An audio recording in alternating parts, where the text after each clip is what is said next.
Okay, so my name is Joel Hales. I'm a research scientist in Dr. Joe Perry's group at Georgia Tech. So today I want to talk a little bit about third-order materials for all-optical switching. So what I can say is maybe about 5 years ago when I joined the STC, I'll be honest, it kind of felt like third-order materials was kind of like the neglected stepchild of Thrust 1 here compared to second-order materials.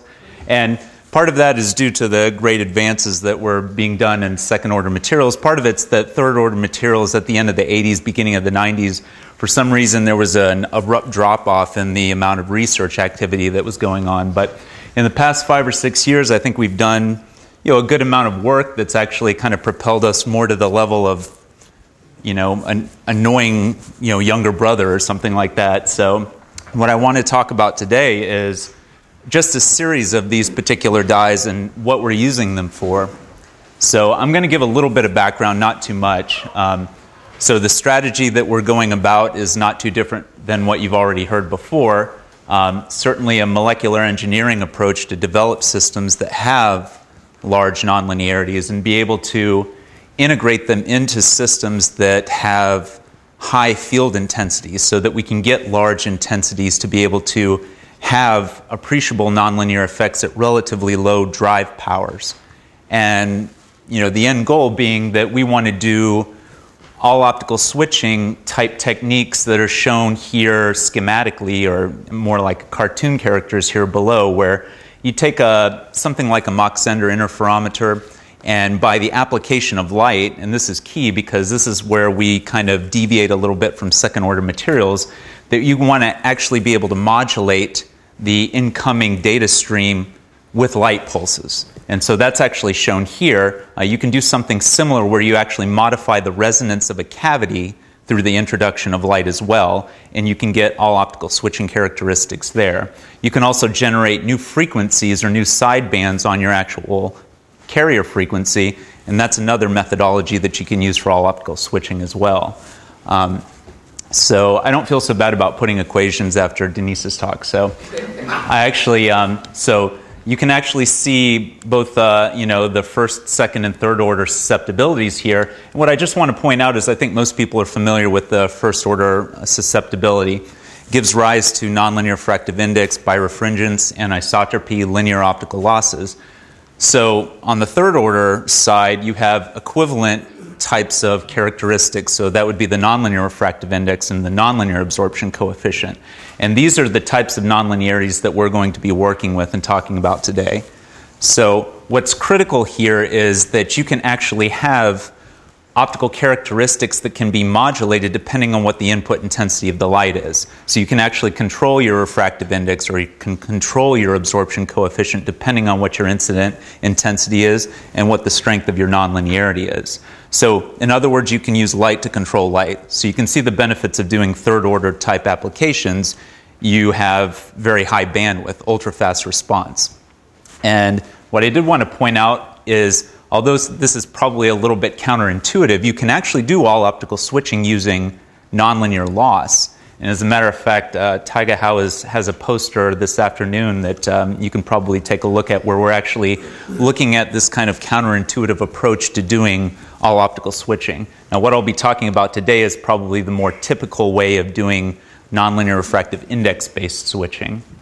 So there are a bunch of materials requirements. You have large nonlinearities. You need optical transparency, so linear and nonlinear losses need to be low, particularly in the telecom region, which is what we're interested in. And certainly you need high processability and ultra-fast response, and probably irritate Phil and just say, I'm going to ignore those right now and just talk about nonlinearities, at least for this talk.